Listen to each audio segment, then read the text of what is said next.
get going here? Yep, let's get started. Okay, well, welcome everybody. This is really exciting to see so many faces on this meeting. So I thank you all for making the time to come and join us because you're what makes this project tick.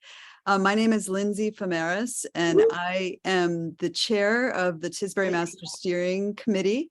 And we are really thrilled to have you all here. And we have a really great presentation tonight with a lot of room for your feedback and your input. So I hope you're all ready to share with us some of your thoughts and ideas.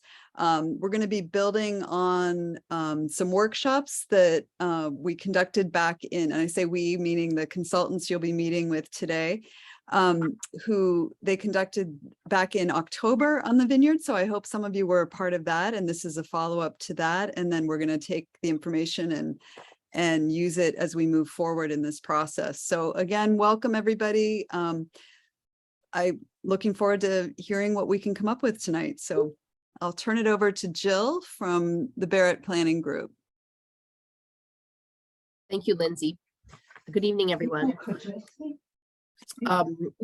So we have a full agenda for the night and a full workshop, and we want to hear from you. So I'm going to turn this over to Dylan Sussman with Dodson and Flinker. He, along with Peter Flinker, been working on the commercial district plans, and I'm going to let them start with the introduction, and then we'll get into our exercises and activities for tonight in the presentation. Thanks, Dylan. Thank you, Jill. If everybody could mute yourselves, that would be great. So we all can hear well. Thank you all for coming tonight. I'm Dylan Sussman. I'm from a consulting firm called Dodson and Flinker, located in Western Massachusetts. But I have a lifelong connection to the vineyard, so I'm really excited to be working in Tisbury. And thank you again for coming. I'm going to share my screen now. We'll do a little presentation. That'll take about half an hour-ish.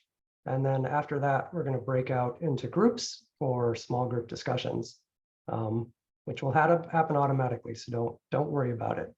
It's going to be fine. This technology is going to work great.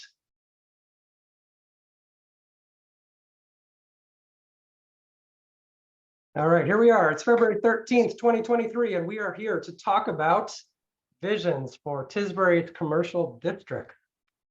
First, I want to thank the steering committee members whose names are listed here. They've been integral in the master plan project and provided some great input into this workshop. And then I also want to thank the planning board members who have been, please mute yourself. Thank you. I want to thank the planning board members who have been thinking about these commercial districts and trying to figure out what the best way to approach them is for quite some time, and have been very supportive of our work. And finally, Dan Doyle, who's been just a great project manager for the town as in his role with the Martha's Vineyard Commission. So our consultant team is composed of 5 firms. Barrett Planning Group is the lead. Jill is from Barrett. You just heard from her. And then there are 3 other firms. And we just actually picked up one more firm since the previous engagements that you may have come to. So that's FXM Associates, who's going to work on economic development, which is really a crucial part of these commercial districts. Commercials in the name, right? So they're about economic development, but not just. So we're really happy to have them on board, and they'll be helpful moving forward. So Barrett Planning Group is sort of leading the project. They're also working on the land use, housing, governance sections of the plan. Horsley Witten Group is responsible for natural resources, energy, sustainability, and community health. Beta is working on public transportation, public facilities and transportation. And those of us from Dodson and Flinker are solely focused on these commercial districts and visioning for them. As I said before, we're going to have about half an hour presentation, followed up by breakout groups, discussions for about 45 minutes. Then we're going to come back together. The facilitators for the groups are going to report out, and then we're going to have a brief full group discussion. And we're hoping to close with some poll questions through Zoom. So the project schedule, it started in June, and we're about halfway through the project. So at this point, we're focused on inventory and assessment reports for the master plan as a whole. And for the commercial district visioning, which is what we're here to talk about tonight, we're at the point where we're looking at possibilities. We have some alternatives for you guys to look at. It's sort of the big picture. And the question is, which of those alternatives is the right one to move forward with and refine? Or maybe it's some combination of different alternatives. So for this month, there is the MPSC meetings and working sessions. We're looking at key issues that those people who are working on the master plan as a whole, the report, actual plan, are looking at key issues. They've completed sort of inventory and assessment reports, and the steering committee is reviewing those now. Okay, so what is a vision for commercial districts? So the goal of this part of the master plan is to come up with words and pictures that show what the town wants these districts to be like in the future. And then after that, to develop some policies and recommendations for implementing that vision. Undergirding all of that are some principles for what matters to the town that will help them guide the future decisions that they'll have to make. And ultimately, we want to have a clear direction for the future. We're doing this because the planning board has wanted it to happen for a long time. This builds off the 2015 vision plan for Tisbury, but it's more focused on just the commercial districts. And the planning board, I think, in part needs this to happen because they recognize that there's some confusion or lack of clarity about what the zoning intends for these areas. And so they need clarity about the vision in order to figure out what changes the zoning might need so that future permitting can be more predictable for everybody involved. So that's the first thing. The second thing is these commercial districts are really consequential for the future of the town, right? The downtown has a lot of businesses of a variety of different kinds, some of which are essential for your future, and that's true for the B2 as well. And kind of I guess the rubber hits the road in these areas, literally. There are areas that have a lot of transportation, lots of modes of transportation moving through them, from the steamship to public transportation to lots of vehicle traffic and pedestrians. So they're complicated areas. We're looking at 3 commercial districts. So there's the downtown, which is called the B1 district. It's essentially Main Street and part of Beach Road, and a little bit of Union Street. So it's probably what a lot of people think of as downtown Vineyard Haven. The waterfront commercial district includes the Steamship Authority, Beach Street Extension, Lagoon Pond Road, and Beach Road out to Oak Bluffs. The other third area we're looking at is the State Road area, otherwise known as B2. That's the zoning district designation is B2. So this runs from about Betancourt Lane or Surveyor's Lane down to a little past Holmes Hill Road. So it's it's the strip that you all probably drive down and go to for businesses. And what some people may be less aware of is that behind the main sort of commercial strip, there are a whole lot of businesses, as well as town facilities, including the park and ride lot, DPW, a planning board annex, water tower, solar field. So it's a very complicated, and as you can see in the image, pretty dense area with a lot of buildings, a lot of equipment, a lot of stored tractor trailers and vehicles, and so forth. So we had some workshops back in October to kick off this project. And so on On the Friday night, we had a walking tour of Friday evening or afternoon of both the B2 and the waterfront. We had some really great conversations with people, got to see what mattered to people on the ground, learn what people learned and what was working, what wasn't working. In the evening on Friday, we had 4 rotating stations. I think about 40 people came to this workshop. We talked about transportation, environment and climate resilience, business and housing, and design and placemaking. And then on Saturday, we dug into sort of challenges and opportunities and began the process of visioning for these areas. For the key issues that we heard for the downtown and waterfront were sea level rise and flooding. So the areas is a lot of it is within the 100-year floodplain now, particularly in the waterfront district.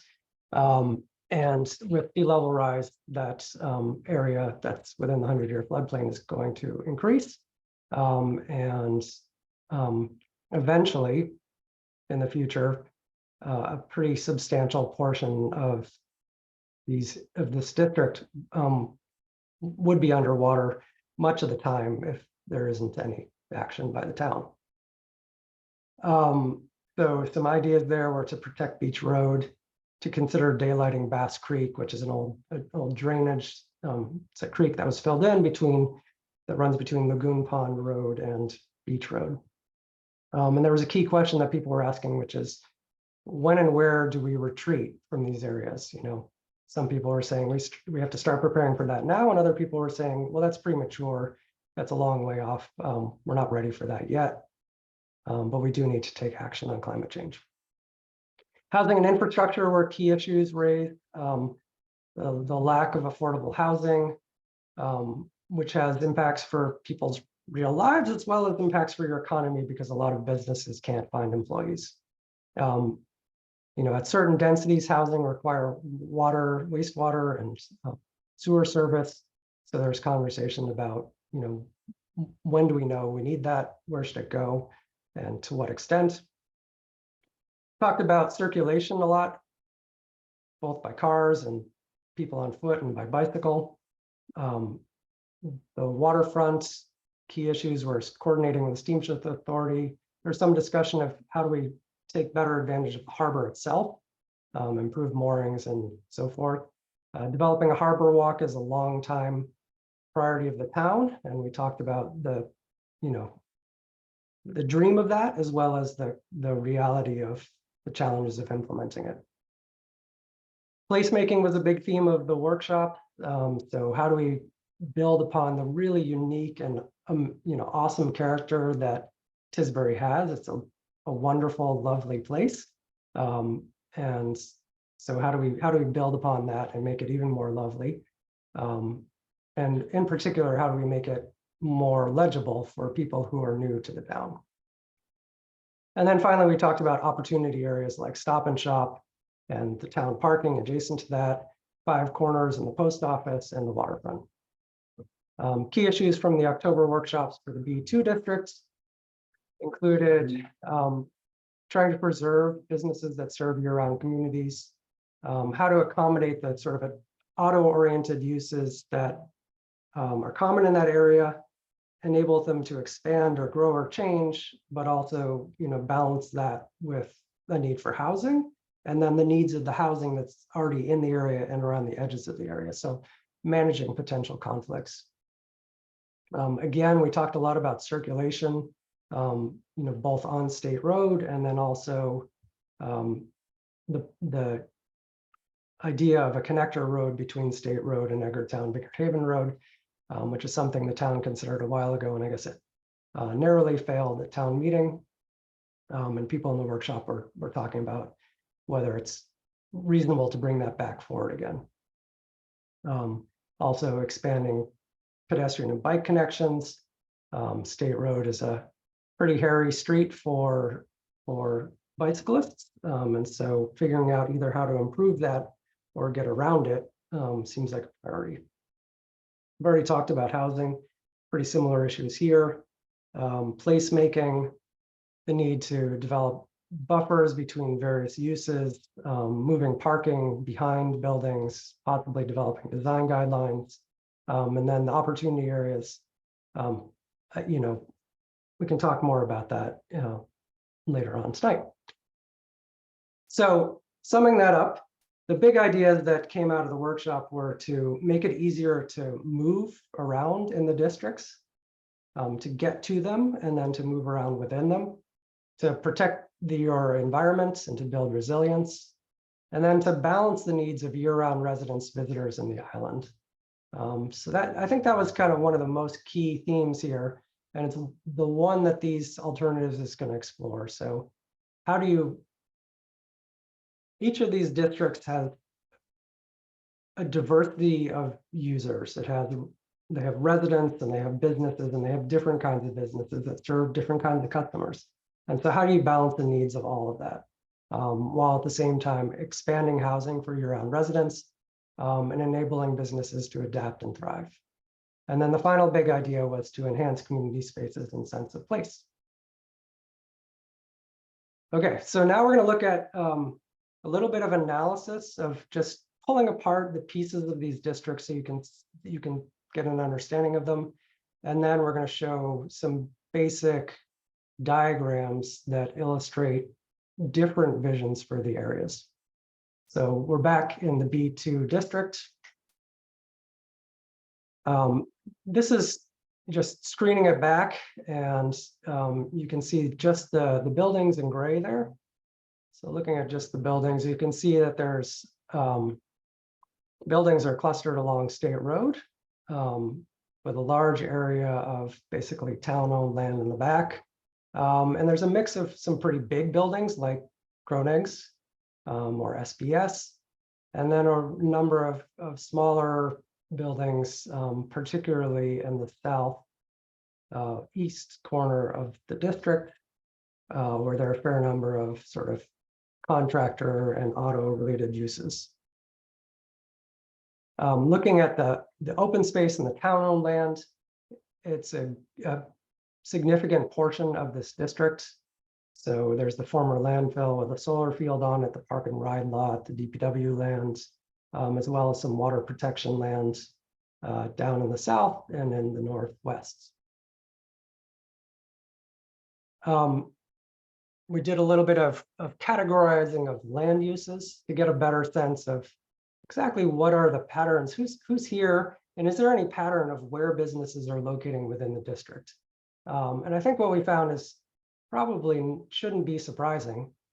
So the sort of salmon reddish color are commercial uses like retail and office and service businesses. And those are predominantly located up along State Road, likely because that's where you get the visibility.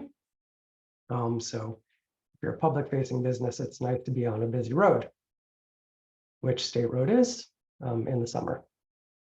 Then the purple colors, there's two shades here. There's a dark purple, which is auto services, and a light purple, which are basically contractors, warehouses, distribution, storage kinds of uses.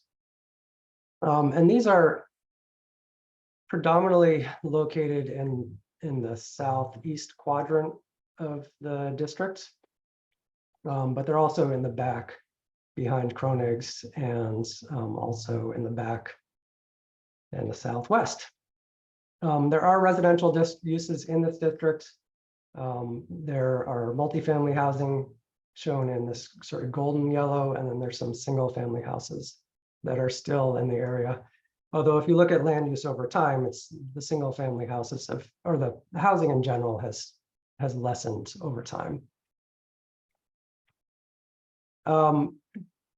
We looked at, where there's either empty space or space that doesn't have a building. I guess that's how I should define empty space. So we looked at space where there isn't a building. It doesn't mean it's not currently used, because there's a lot of outdoor storage and that kind of thing in this district. So we looked at empty areas and buildings that seem like they might be more likely to be redeveloped in the future, and came up with these set of opportunity areas. This is just a guess at areas that might change over time.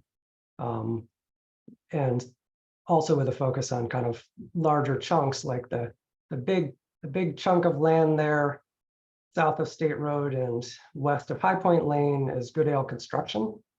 So a going concern. I'm sure the land is very well used, but it's a big chunk of land. So it's a significant redevelopment opportunity if the owner of the property wants to do something different.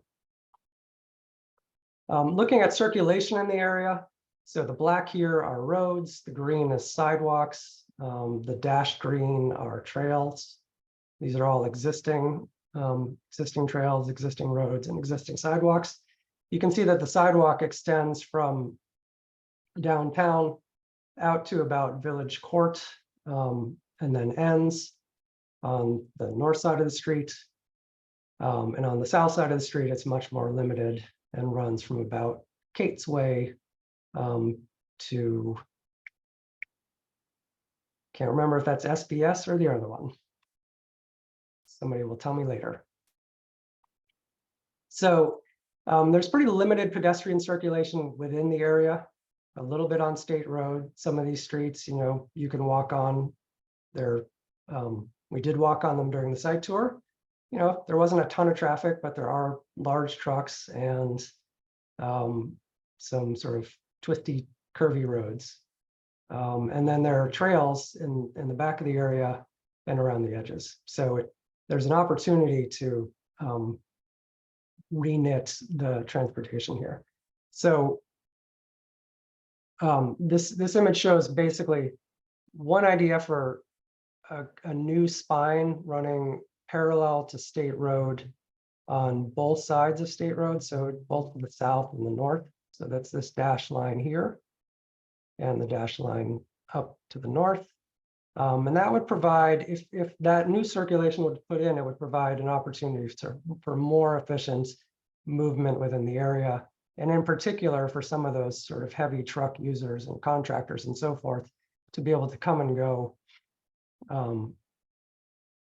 and leave from more locations, leave from more roads than they currently can.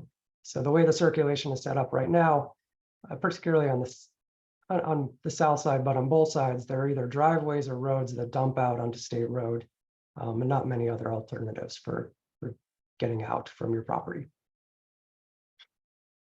Combining that with the opportunity parcels, you can see that circulation could provide access to some of those opportunity parcels, and also could be something that happens as part of development. All right, Peter, you're up. Find my mute button. Thanks, Dylan. So Dylan and I have been going through all the reports from the workshop and also reading, the past 30 years of reports from the town. And one thing which is clear to us is there's no shortage of ideas. Just compiling all the different things that people have talked about has been an interesting task. But to help sort of sort through what those possibilities are, we've developed kind of three alternatives or scenarios for each of the study areas. And it's kind of meant as it's an artificial exercise, a kind of a thought experiment of what would happen if you focused on one role for these areas to the, not exclusion, but primarily one role, and thought about how you would optimize that. And then what if you looked at another role that this place plays? Because all of these places play multiple roles. That's one of the things we realize. There's a really overlapping uses and users, which is one of the reasons they're so dynamic and great. It's also one of the reasons why there are occasional conflicts and things don't always work so well. So for the sake of argument, hopefully it won't be an unfortunate argument, but a good argument, we've come up with these three different alternatives, kind of like a thought experiment, as I said, or I hesitate to say maybe a trial balloon. So the first one we came up with for the B2 district was really enhancing the role of this district as the island service center. Right now, there are many businesses that people come from all over the island to visit. A lot of them are open year round. It's got a major role in terms of providing services, not just to cars, but to all kinds of construction, many different kinds of contractors work out of this area, store materials there. Materials come in from off island and are stored here, both for contractors and so on. So if we look at this diagram, what we're imagining that in the future, commercial could continue along the State Road spine that's shown in the rose or pink color. The current light storage, light industrial and storage and distribution and service users would continue to take the bulk of the area to the southeast side of State Road, as they do now. We might look at expanding town uses to create perhaps a new place for the town hall or expanded town offices, and that's shown in blue off High Point Lane there. And one of the things which makes this work is that continuous sort of network of streets that Dylan talked about, and that's shown with the dashed. So there's sort of a parallel road, continuous parallel back street, parallel to State Road that runs both to the north and to the south of State Road, and then a number of intervening roads that create separate blocks. Some of these use existing private roads or sort of shared driveways, essentially. Some of them could be new roads that become public. And so the idea is really to provide a place where businesses that serve the whole island can continue to grow, to make them work better and most efficiently in terms of site planning, so that they don't need so much space. And that creates more room for the things that people need to do there. And then because these businesses need employee housing, and there's a need for housing generally, this scenario posits the idea of around the outskirts of the entire district, you use as appropriate different areas for housing. And then the other thing we're showing connected to that circulation system is a series of parking areas, because one of the things we realized is everybody has their own parking lot or just a place where they happen to park. And it could be much more efficient if the parking was consolidated somewhat in the center of the blocks where everyone within that block could use it. So basically it's pretty simple kind of town or village center system where you have blocks surrounded by roads for easy access, parking in the middle, and connected alleys providing access across lot lines to get to the parking lots and to get from one lot to another. Next slide, Dylan. So this is a second scenario, which we're calling a second village center for Tisbury. And this really emphasizes the role that this district plays in the life of the town. I mean, it's important for the whole island, but it's also very important for you all who live in Tisbury.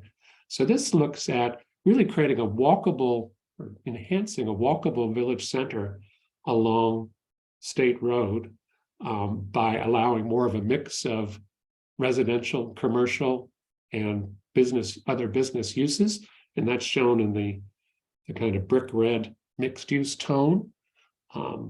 The commercial and purely light industrial storage and service businesses would occupy a relatively smaller part of the district, perhaps going somewhere else, maybe over on the Eggertown Road where there's the other Goodale pit and other areas that could accommodate them.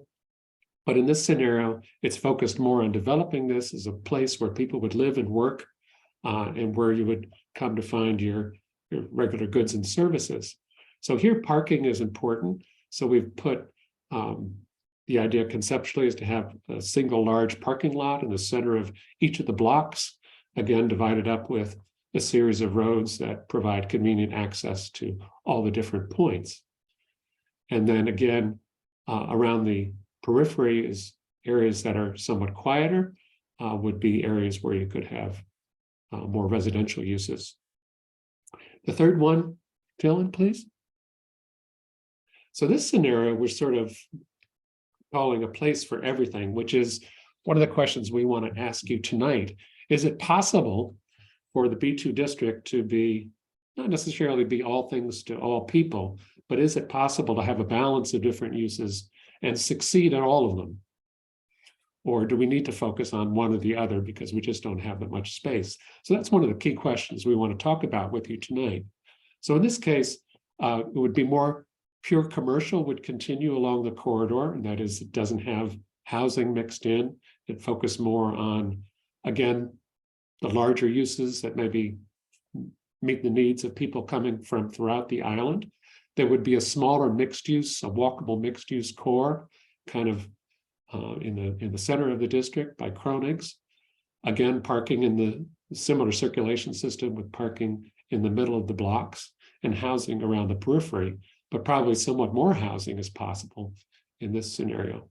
And again, town uses could include off High Point Lane, a location for a town hall complex or town offices that would take advantage of a location that's sort of central to this district and also easy to find and very easy to identify.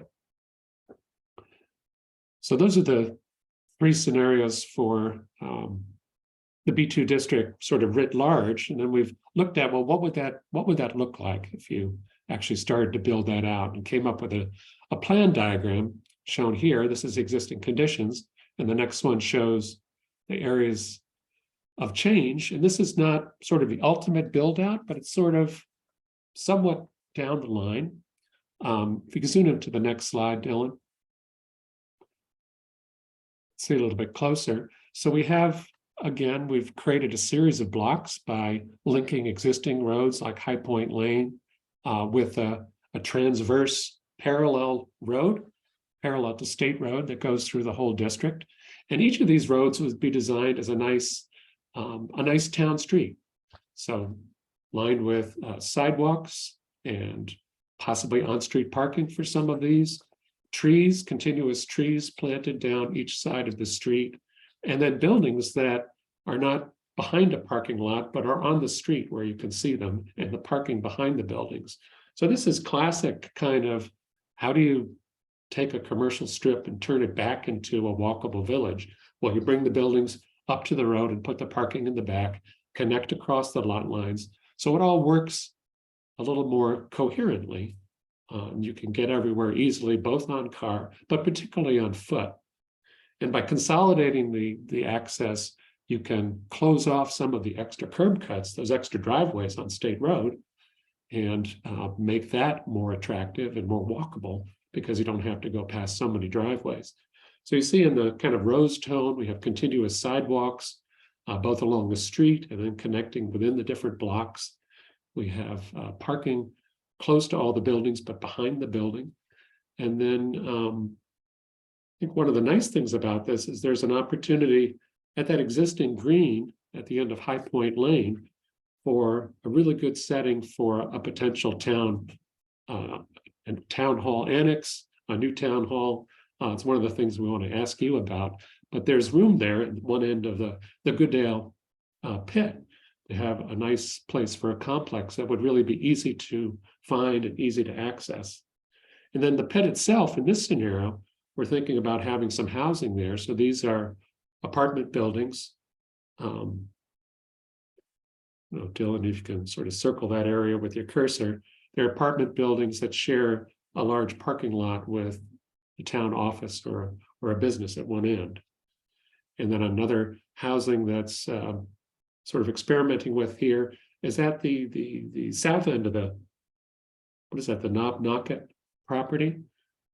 It's kind of a rolling hilly site, but there might be an opportunity for several sort of clusters. In this case, kind of townhouse units properly, but organized to look more like typical larger single family homes with the parking hidden behind them. So that's kind of the approach. And I'm not going to take questions right now because we're going to have these slides in our small group breakout sessions where you have an opportunity to look at them again. But if you have any particular questions that are burning and that you want, please put them in the chat and we'll take them as they come. And on to the downtown, the waterfront, Dylan? Yes. So this is kind of the combined downtown and waterfront commercial districts. Again, we're starting sort of looking at existing pattern of roads that have some issues. There's, yes, next slide, Dylan. There's a number of town-owned parcels, including parks, police department, the parking lots downtown, post office, which we've included because it's owned by the federal government, and Owen Park, which sort of anchor the north side of this. But there's not a lot of public land or what you might typically see within a village center. Next slide. This is those parks, including Veterans Park. Some of these are public, some of them are private. It's sort of not private, but not really accessible conservation lands. And some of them are very private, like Bach Park, which has a fence around it. But of course, we've heard a lot about how great Owen Park is and the plans for making improvements there. Next slide. So this shows some of the things we're thinking about is connecting these different parks up with greenway connections somehow along the shoreline. We know there's a lot going on there in terms of questions of ownership and access and change. We want to talk a little bit about that tonight, but there's other opportunities, particularly where the existing marketplace is. There's a wonderful existing picnic area and kind of a private park along the lagoon, and the possibility to connect that up the former course of Bass Creek, which there is space there that could be reclaimed as a greenway. Whether or not the creek itself is reclaimed and brought to the surface, if it still exists, would be one thing, but it does make a really nice location for an interior sort of greenway connection that would allow people to walk not on the street. And then we've been looking at a number of private sort of pocket parks within the downtown. Yeah, next one, Dylan. Sorry, I'm jumping the gun. That's all right. So there's, as you know, pretty good existing sidewalk system throughout the downtown. A couple of areas don't have sidewalks continuously. I guess the biggest problem probably is on State Road, Lagoon Pond Road, to some extent, where you have very wide curb cuts where you can walk, and it's paved, but it doesn't really feel like a sidewalk. So one of the things we're thinking about is how do we connect this into a larger system that can serve better and invite people to get out of their cars and walk around the whole village. Next one. So this is one idea for that sort of, and we have another diagram plan that shows how this might work, but connecting, Norton Lane all the way across to the existing path into Veterans Park. This is something that's already been talked about a lot. We really want to think about and talk about today. Is that a good idea, and how can we make that happen? Connecting really on the interior of the blocks, particularly south and west of Beach Road. There's a lot of opportunities within the interior to connect a potential greenway system with the streets on either side, again, so you don't have to walk all the way around that block to get one end to another. And then there's an existing plan to extend the multi-use path in Veterans Park around the side of the marina and across that private open space that's part of the marketplace. Next slide. This is I don't know if you call it the elephant in the room, but it's definitely a factor that needs to be on our minds throughout this process. Is right now, virtually all of this area is in the 1% floodplain, and it's only going to get deeper over time. And so the question is, should that be, should we develop berms along the beach, which is one thing that's being currently considered to stop sort of more frequent storms that don't rise very high? What do we do when the storms, not even if, but when the storms get worse, when sea level rise is up another couple of feet? Much of this area is going to be permanently inundated. We can raise all the buildings, and we'll talk more about this in our breakout groups. But there's also the possibility of, do we want to let this go back to nature and move the buildings up to the B2, move those businesses? Obviously, waterfront businesses need to be on the waterfront, but there's quite a few that are not directly connected to the waterfront. So that's an interesting question. Next slide. And then this is the estimated future coastal flooding, as I said, is going to get worse. The next one, Dylan. So again, we've, this is the heavy blue line, shows in 2030, the estimate 1% chance of flooding. So it's, I don't know if the line is moving that much further inland, because this is a break line in the topography where it goes up a few feet, but it definitely is going to get deeper. And a lot of the flooding that you're experiencing now, you can see the cars drive through it in the photographs and the videos. Eventually they won't be able to drive through it. So some of the baseline improvements that are kind of obvious no matter what you do. One is to optimize the downtown and waterfront to serve year-round needs of the island. We need to make it easier to get into and around Vineyard Haven, optimize access to the ferry, figure out what to do with the 5 corners. We want to encourage businesses that provide year-round goods and services and stable jobs, regardless of which scenario we approach. Again, addressing congestion 5 corners and the other roads, addressing stormwater flooding at the 5 corners, and protecting key local infrastructure from sea level rise. So these are sort of baseline things that go with every scenario. And next, again, we've come up with sort of 3 imaginary but potential scenarios. Again, pushing it in different directions to see what that might mean for the future of the town. So this one is really focusing on Vineyard Haven in its role as a maritime center, both the active waterfront serving uses, but also a downtown, as it does now, especially in the off-season, which serves those businesses and their employees. So in this case, the deeper purple is the waterfront related uses. And this sort of includes everything along Beach Road, the marina on the lagoon, and the new facility that's under construction, or will be under construction on the west side of Beach Road for the Vineyard Wind sort of headquarters building. We've also identified, there's obviously, as you know, a cluster of businesses that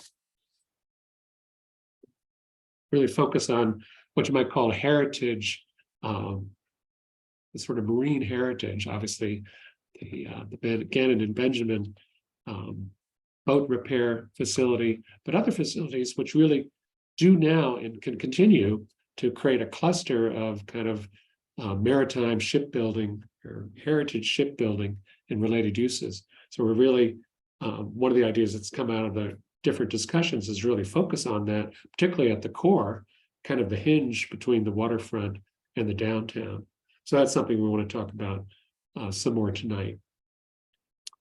In this one, the areas on either side of Lagoon Pond Road, we're thinking that is within the floodplain. Not sure how much change is appropriate there, but it's appropriate certainly on the sort of the right side of Lagoon Pond Road in this view to focus on mixed use, because it already has a number of different uses sort of within the residential buildings. So that would include more housing perhaps for workers, but also facilities and shops for waterfront uses. And then probably on the left side of Lagoon Pond Road to focus more on housing. And in this case, as with the B2 district, there's a real need for parking, but within the existing waterfront uses, people have their own parking. So each business has its own thing because they don't have a lot of visitors coming from outside. But in this case, we're thinking perhaps the post office is a good location to replace the existing post office building, maybe moving that up to the B2 and out of the floodplain and replacing that with parking, a large lot that could serve both the waterfront district and the downtown. So that's sort of shown in gray there.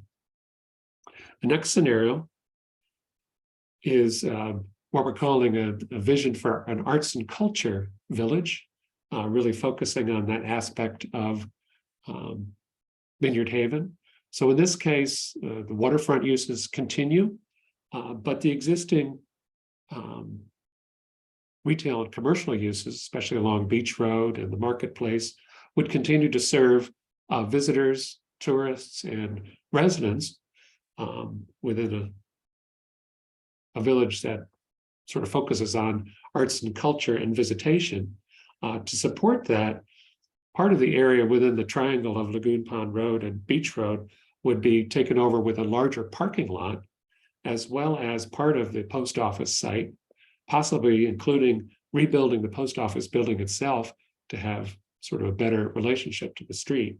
And I'll show you a little bit more about how that might work. In this scenario, pedestrian connectivity, as shown by all the little green lines, is really important to really make it possible to get from the downtown to these outlying neighborhoods, to pull them into the life of the town. And really, particularly, I think one of the differences here between this and the sort of maritime focused scenario is that triangle within Lagoon Pond Road would be really kind of a district that would cater to well, artists and artisans and people working, both in the waterfront district, but also serving the arts economy of the downtown. So take all those funky little buildings that are going to be difficult to replace and are probably economically, difficult to change in the short term because they're in the floodplain, and reuse them as they are now for lots of smaller businesses and shops and studios and so on. And the downtown would really itself focus on the sort of arts and artisan community. And then in this one, that sort of maritime heritage area, the waterfront heritage area, would become both, again, a key hinge between the waterfront uses and the arts and culture, because obviously the wooden boats and the history of shipbuilding and so on is a really important part of the heritage and culture of Vineyard Haven. Then the last scenario.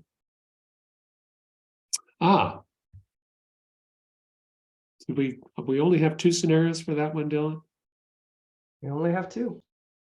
Okay. So this is, again, looking at how that might play out at a site plan level.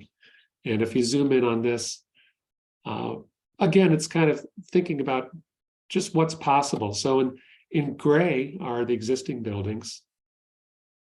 In brown are potential new buildings, including, for the sake of argument, the 10-year-old plan for replacing the Stop and Shop with a larger building that sort of takes up both the existing building and the lot next door.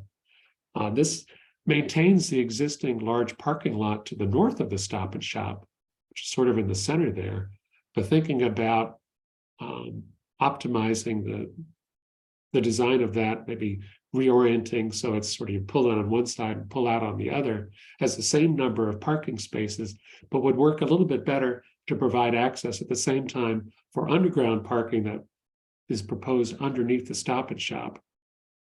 And it would also provide a drop off at kind of a central plaza area surrounding the bathroom building. And then that again is sort of the hinge of that transverse north-south alleyway that begins the sort of Union Street Mall to the north and then comes all the way down to Beach Road to the south. So all of that sort of pink crosshatched area is a concept of really focusing on the pedestrian use of all of the interior spaces that aren't being actively used for parking, and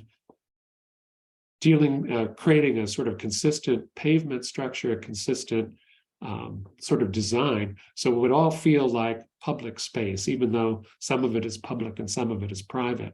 And that sort of continuous sort of interior connection would allow for opening up a lot of the buildings that currently face Main Street to open up on this interior street and then provide a place where you really feel like you can park and just walk around the whole downtown.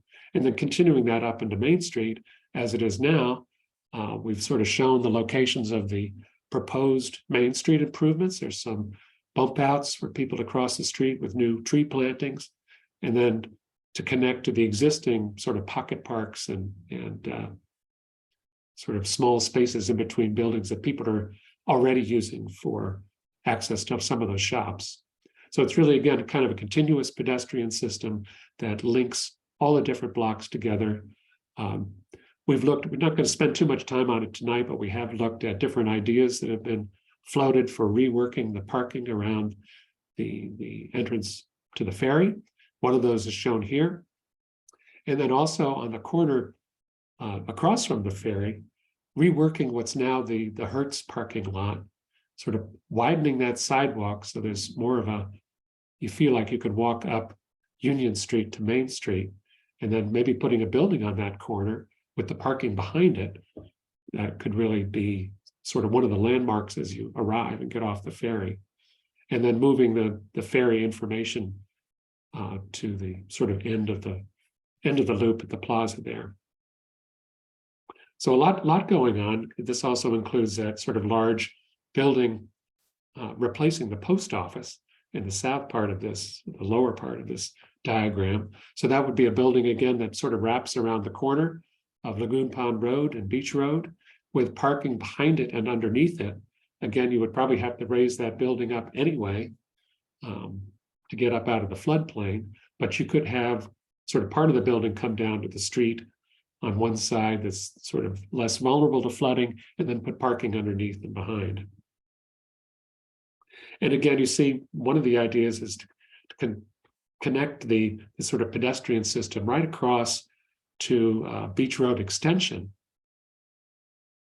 down by the Black Dog, not to close it off to cars, but really make a space that can be used for multiple purposes.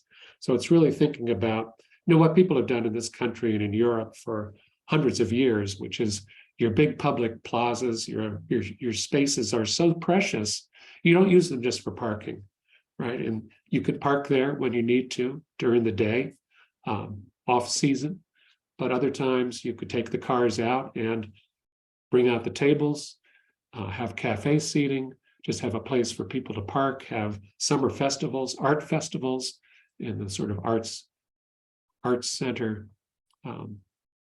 idea, really making each space within the system workable for multiple purposes, not just parking, not just pedestrian space, but to change as you need it. I think the next one shows some of the possibilities for that triangle between Lagoon Pond Road and Beach Road. So here you see don't know if it's possible, but sort of establishing a greenway with a trail that would link all the way up through the center, possibly including some rebirth of Bass Creek as part of that.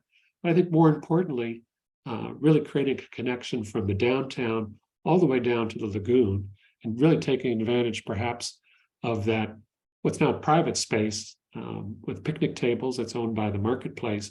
But really, why couldn't that be an art park, a place that's really the destination of a wonderful walk from the downtown again to the lagoon?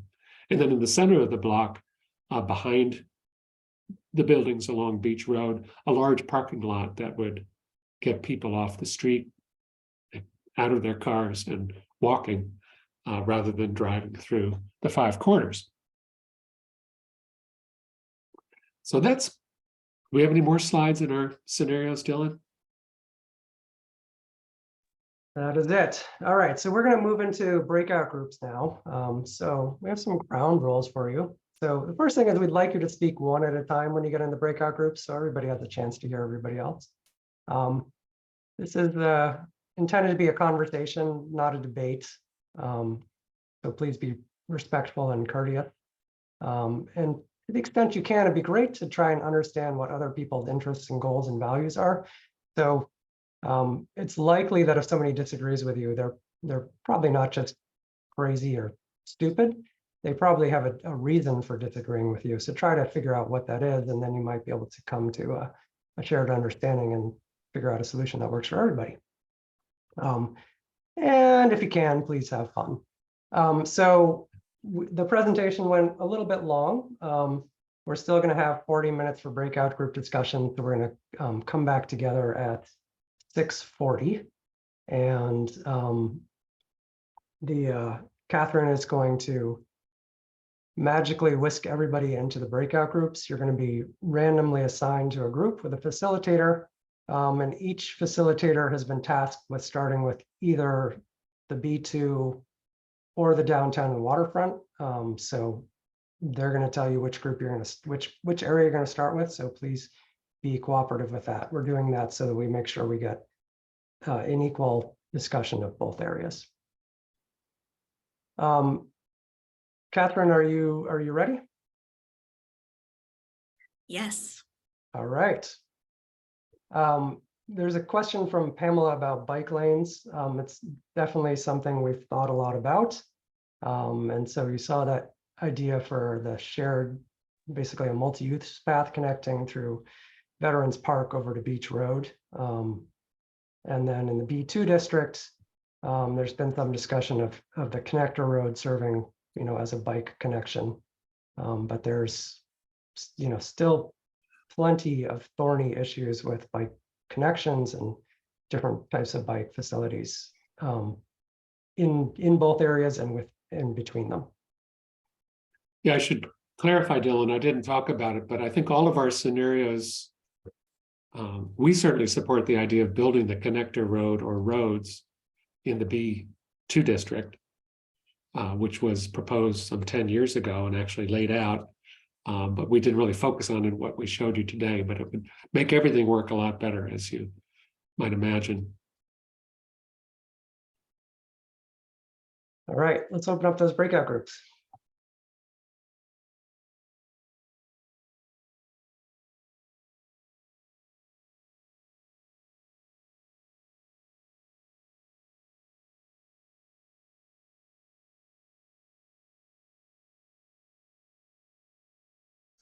In our group, as well, Muted. I'm sure some others, someone was in the middle of making a very interesting point.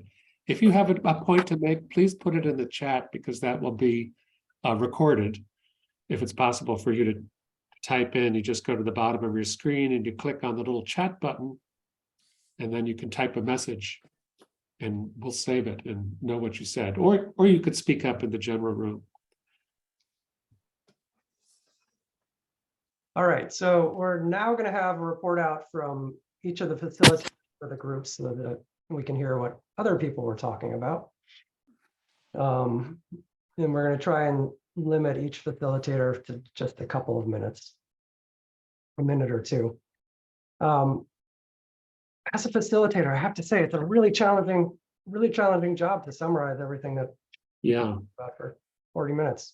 But I'm going to go first. So I was in a group that we talked about the downtown first, and spent probably 3/4 of our time in the downtown and just barely touched on the B2. We talked a fair amount about the balance between private property rights and public good and how you strike that balance. There was a property owner in the group who was very upset with eminent domain, and other people talked about how they don't think eminent domain is appropriate. So we talked about private property versus public, and then also the question of how do you move forward with some of these ideas,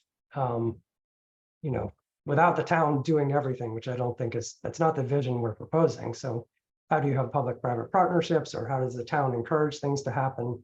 How do you get better collaboration?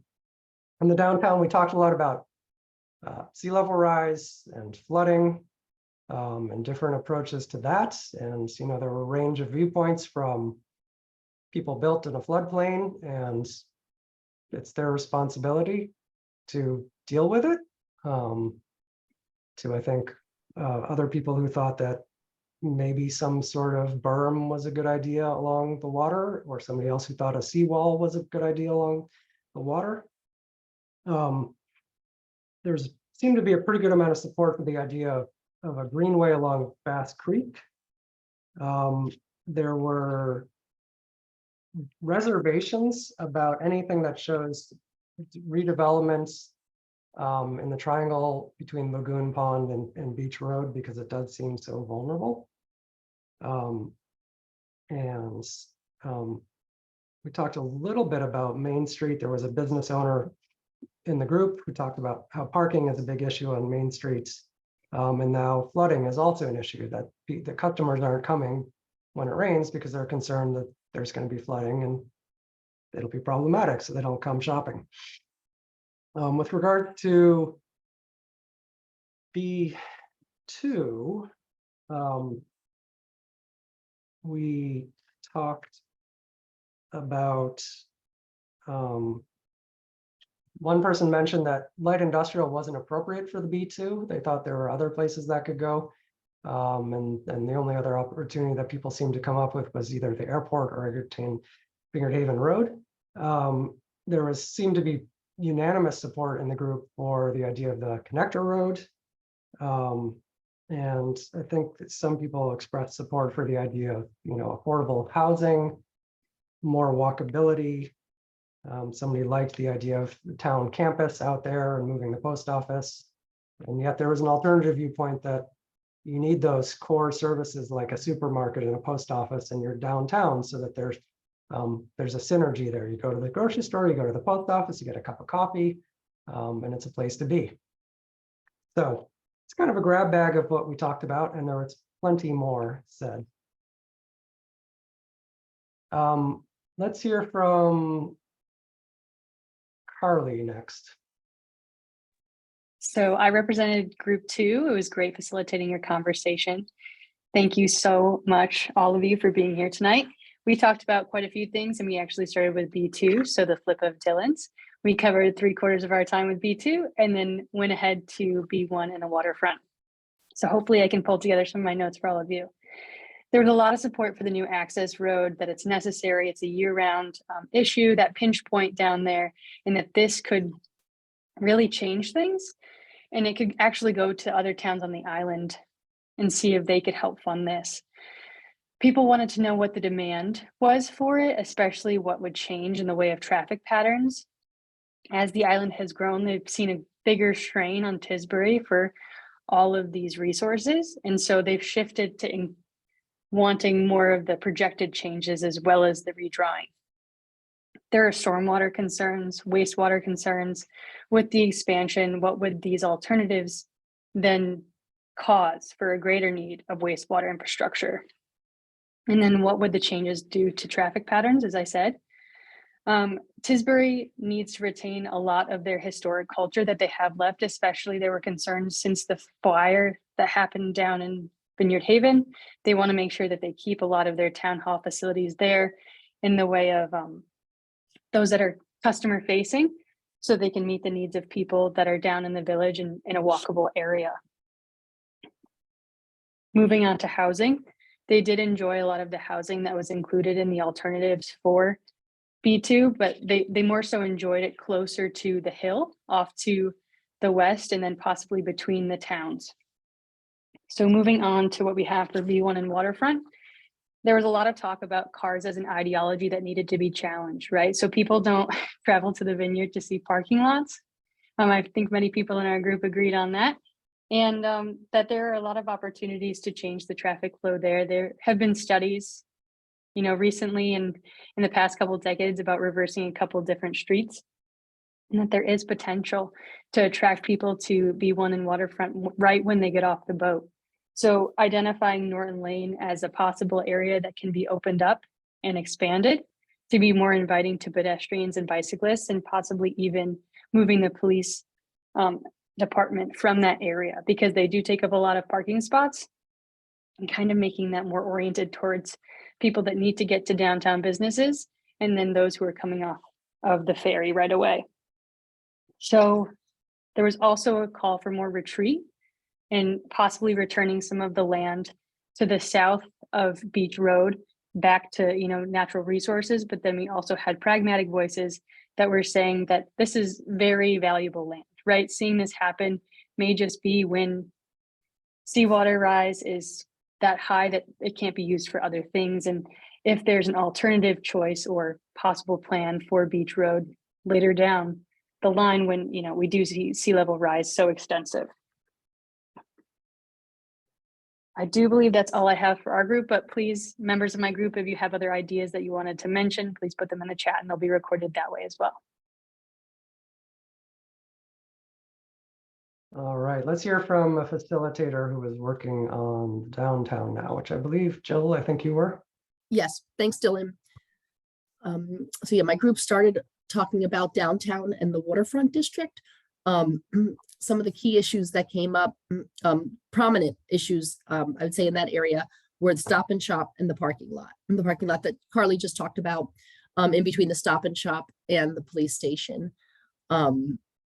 There was questions about underground parking, the idea of underground parking, and would that be feasible or a good idea with potential flooding down that area.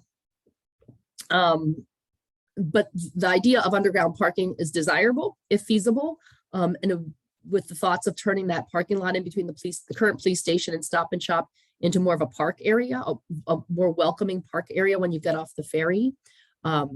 I think that was seen as a very, very desirable opportunity.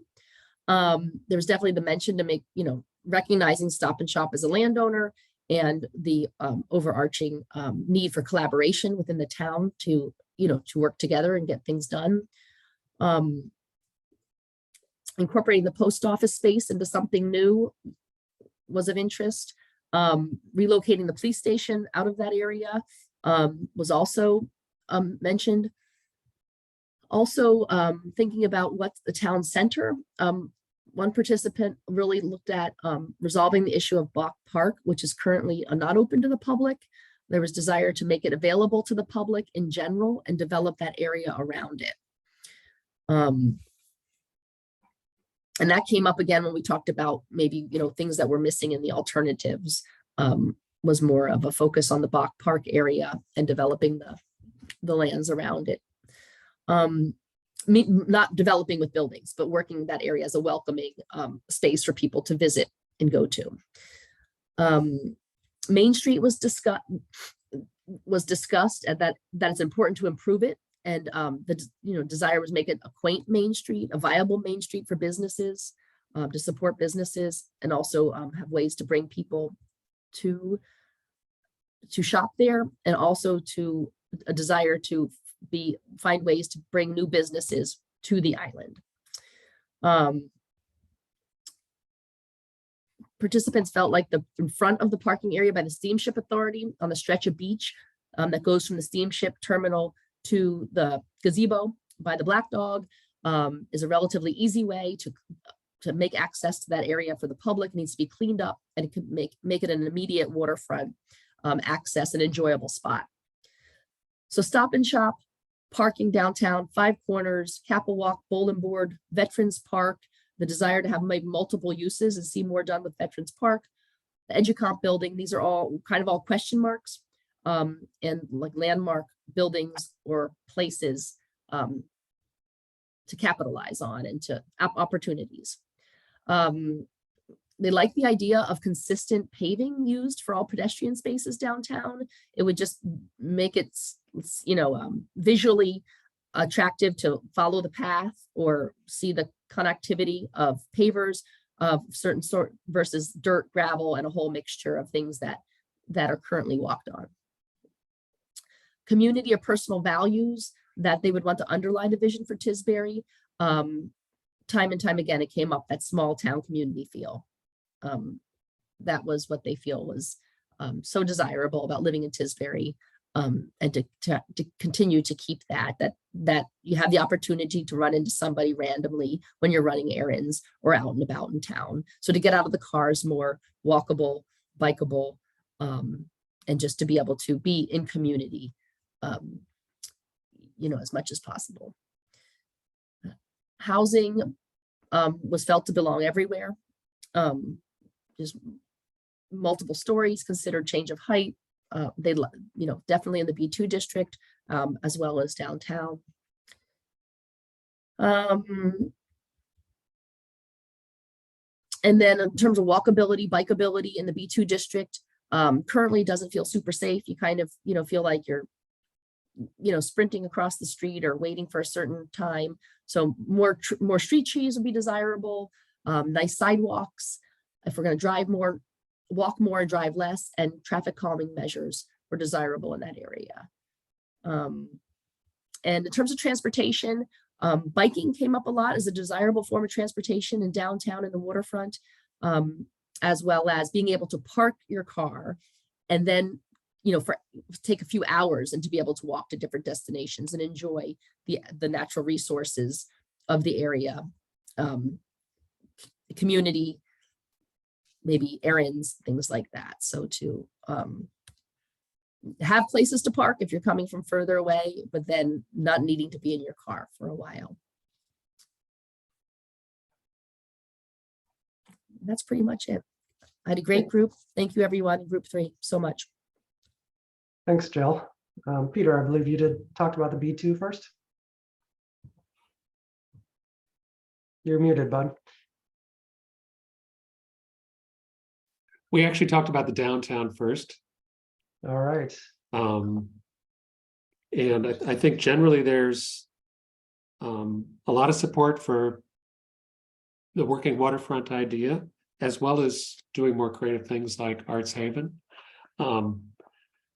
Was pointed out that not a lot has happened on the waterfront for many years, though there does seem to be some movement now with the new facilities for Vineyard Wind, and it's uncertain what impact that will have, but will probably have some impact in spinning off economic activity that will benefit other businesses.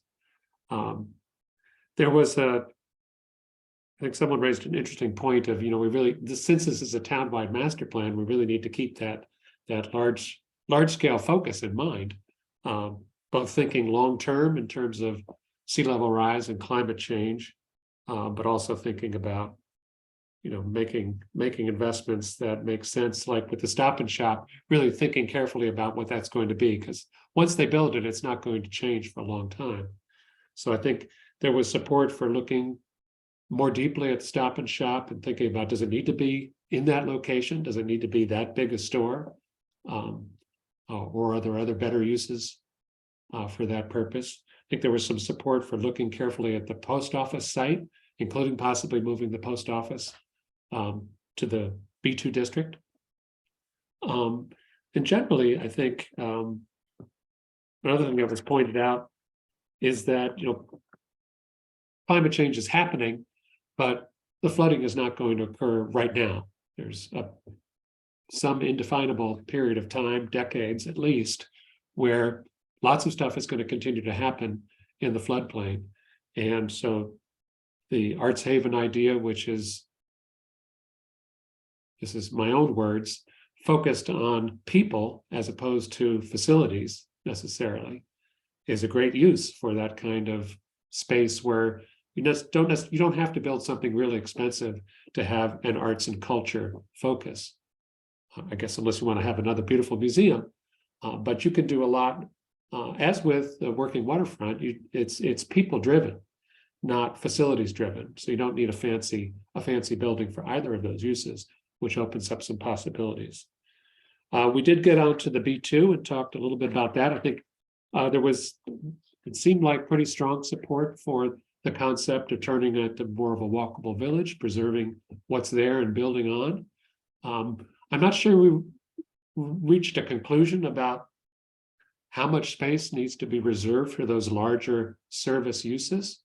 But people really support the idea of having significant housing in that area, particularly housing that maybe can be done at a larger scale, therefore more affordably, but it's not going to have the kind of access or visibility issues that you would have downtown or in other more sensitive areas.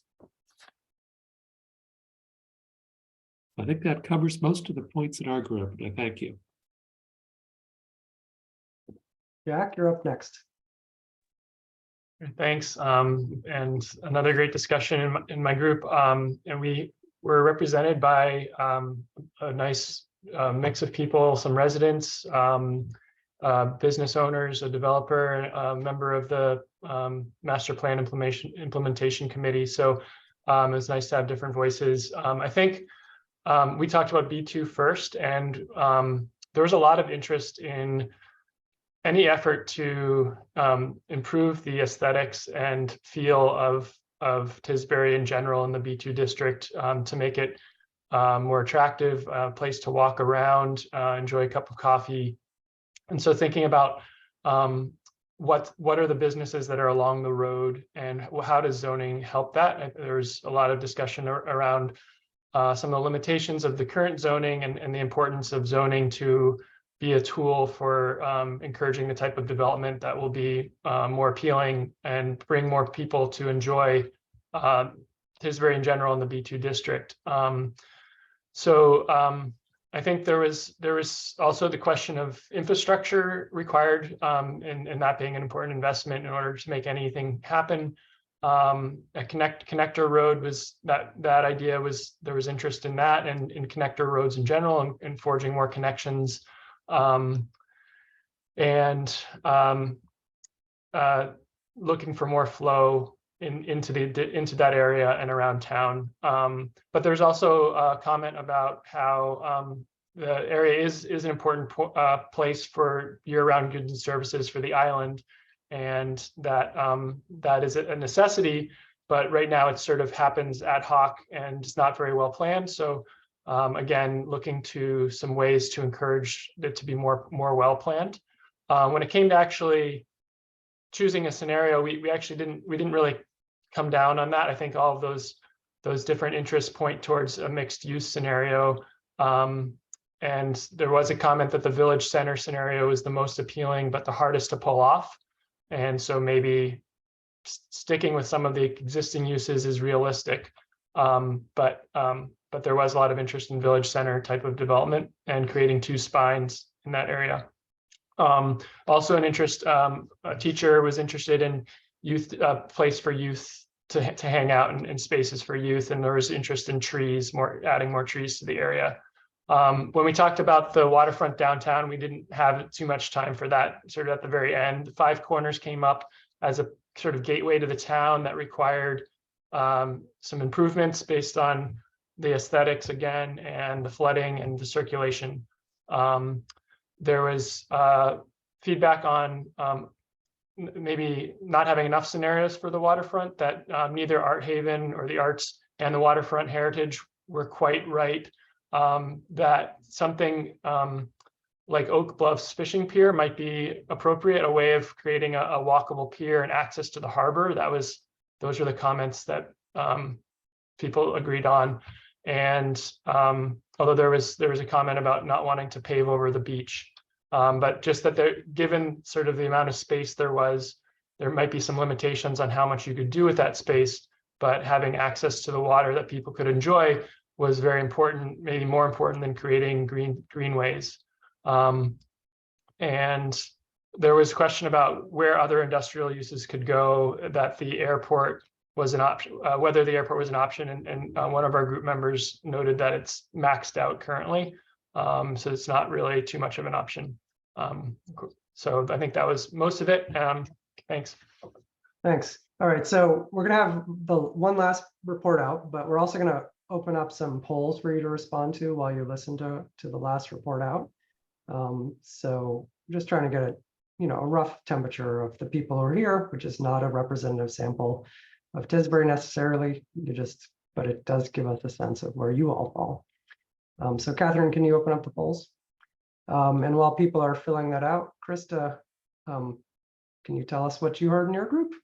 Sure. And we primarily talked about the waterfront downtown area. Unfortunately, we didn't get a chance to talk about the B2, but I think there was a bit of questions about process and how how do we make these sort of transformative visions happen, and how does the master plan do that? So we tried to, and I think that's something for us to think about when we sort of go forward, and how do we what are the tools that the town needs in order to make these visions happen. So we did talk about that a little bit. How do we had a question about how do we protect the character of Tisbury as a seaport town, as a place where people come visit arts and music, and how does that connect with economic development? So we had some sort of larger questions that we talked about in our group.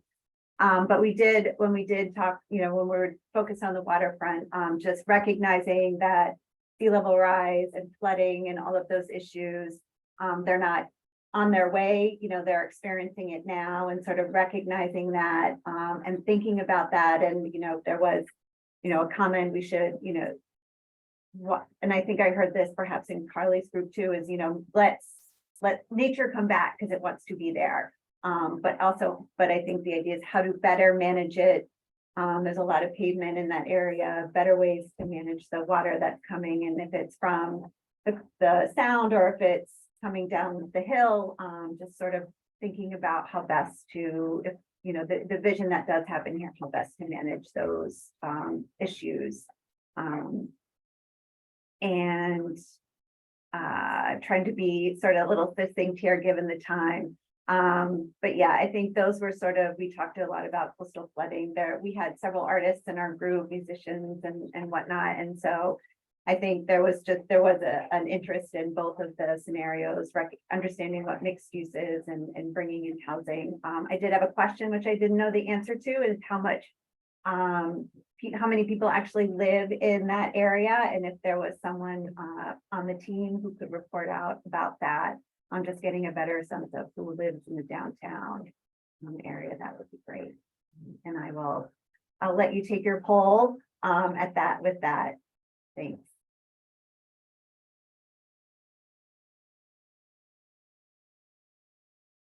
So it seems like some people have submitted the poll and completed it. So far, 12 out of 12 of you have. Some people are saying they're having some troubles with submitting the poll.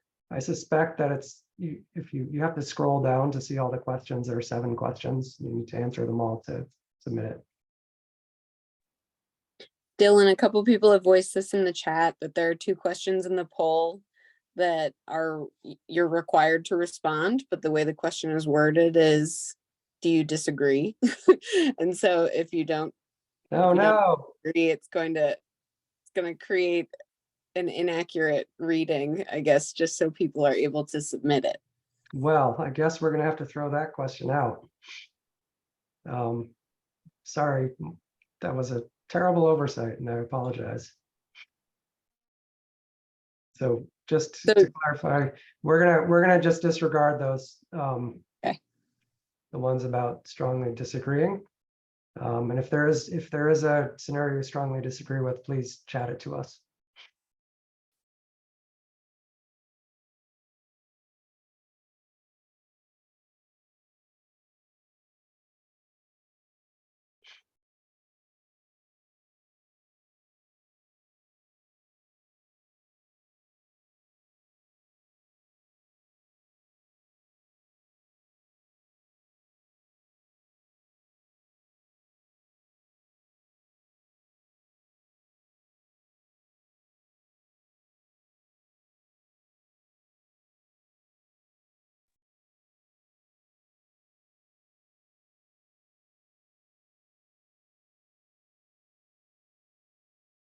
Need to play the Jeopardy theme song or something. Oh, this is happening.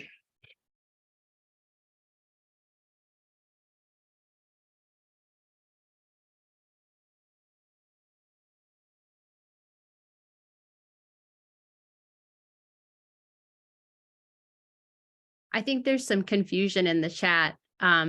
Correct me if I'm wrong, but we're supposed to select that we do disagree in questions 3 and 5 or wherever it is, so that you can submit, and they're going to disregard those answers. Is that right? That's right, Caitlin. Thank you. Yeah, we made a mistake in our survey design. So please submit something for the disagree questions, even if you don't disagree. And we're just going to throw those responses out.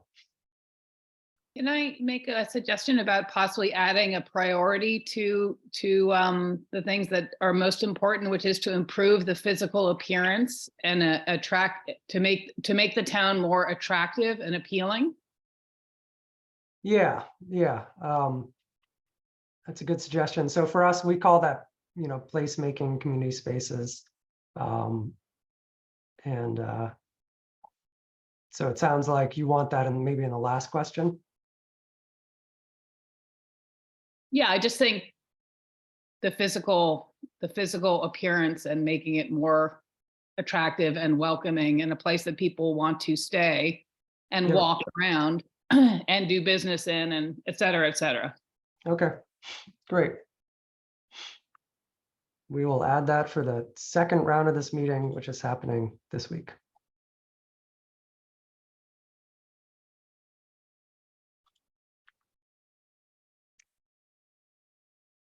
All right. Is there anybody who's still working on the poll and wants to submit it? Please speak up if you're in that case.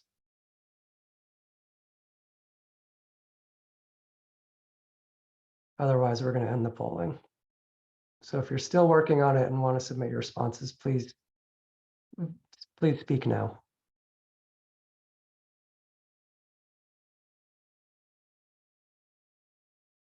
Okay, hearing none.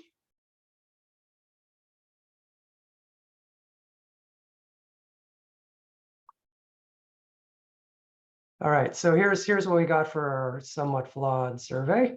I think you all should be able to see the results. So do the alternatives address the key issues and opportunities?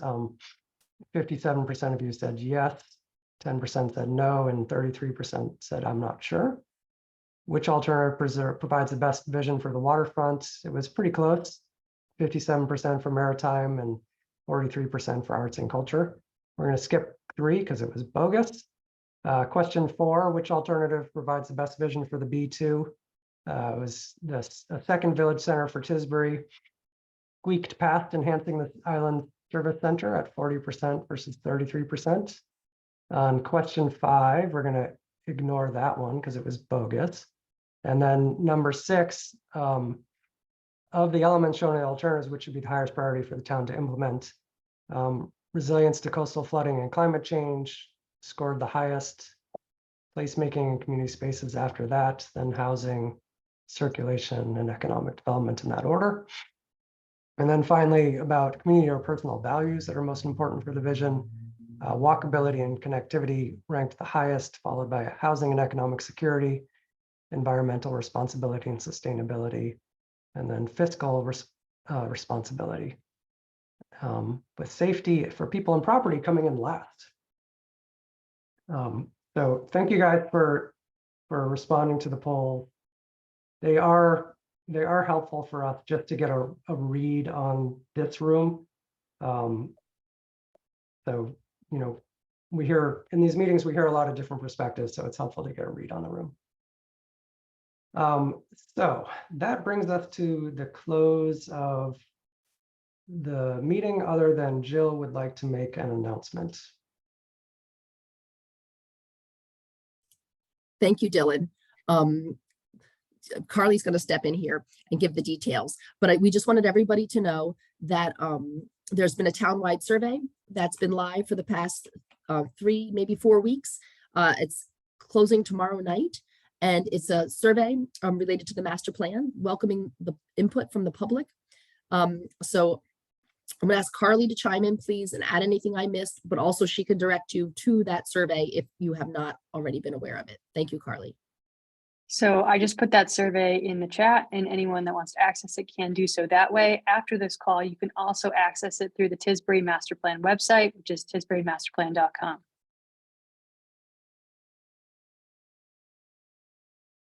All right. So we have a second identical version of this meeting later in the week. You all are welcome to attend, but it is going to be a repeat. So thank you all for coming tonight. We really appreciate your time and your thoughtfulness in the discussion. Great to see everyone. Have a good night. Thank you. Thank Everyone. Bye. Thank you. Bye.